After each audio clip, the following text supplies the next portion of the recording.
વડોદરાના ગોરવા દશામા તળાવ ખાતે ગણેશજીની પ્રતિમાઓનું વિસર્જન થઈ રહ્યું છે, ત્યારે જય સાઈનાથ ચેરિટેબલ ટ્રસ્ટ અને શ્રીરંગ રાજેશ આહિરે દ્વારા 21,000 જેટલા લાડુઓનું વિતરણ કરવામાં આવ્યું।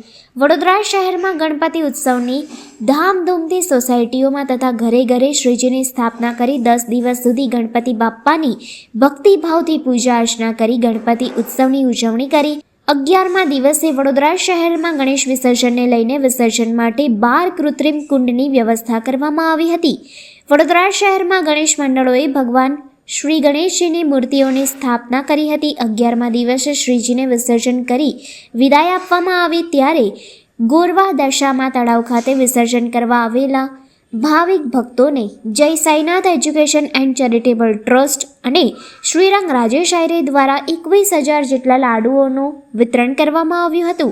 લાડુ વિતરણ કાર્યક્રમમાં શહેર ભાજપના કારોબારી સભ્ય અને પૂર્વ કાઉન્સિલર રાજેશ આહિરે, વોર્ડ નંબર 9ના યુવા કાઉન્સિલર શ્રીરંગ આહિરે, deputy mayor Chirag Barot, ward સહિત જય સાઈનાથ એજ્યુકેશન એન્ડ ચેરિટેબલ ટ્રસ્ટના સભ્યો તથા યુવાનો લાડુ વિતરણ કાર્યક્રમમાં જોડાયા હતા। આજરોજ અનંત ચતુર્થી નિમિત્તે વડોદરાના તમામ નગરજનોને આજના દિવસે ખૂબ ખૂબ શુભેચ્છા પાઠવું છું।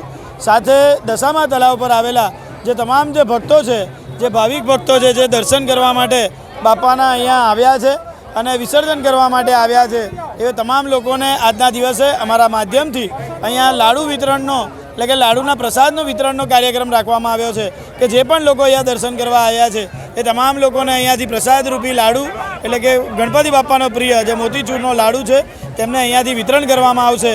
અમારી સાથે વડોદરા શહેર જે પોલીસના જે કમિશનર છે એવા નરસિંહ તોમર સાહેબ પણ અમારી વચ્ચે ઉપસ્થિત રહ્યા હતા।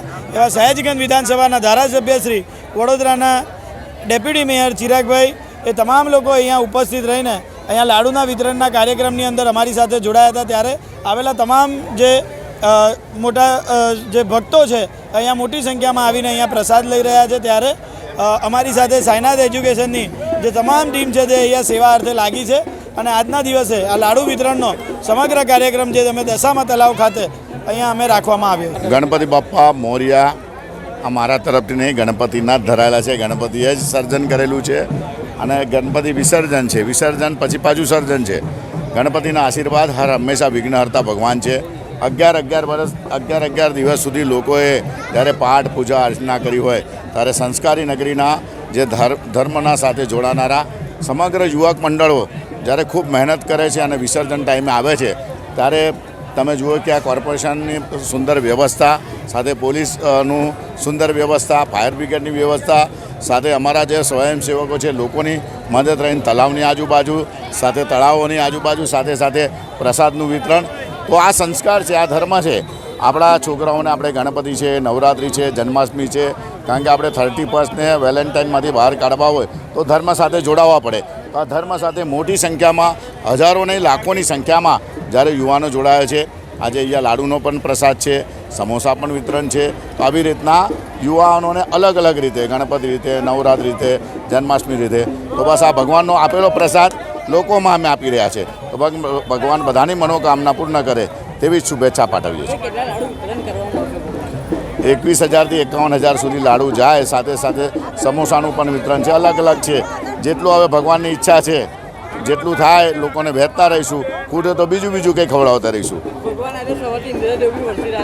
ઇન્દ્રદેવ ના હોય તો અમે પાણી ક્યાંથી પીશું? ઇન્દ્રદેવની કૃપા હોવી જરૂરી છે અને આ માહોલની અંદર લોકો તો પણ એટલા જ જોશભેરે લોકો ગણપતિ લાવે છે અને લોકો ગણપતિના દર્શન કરે છે।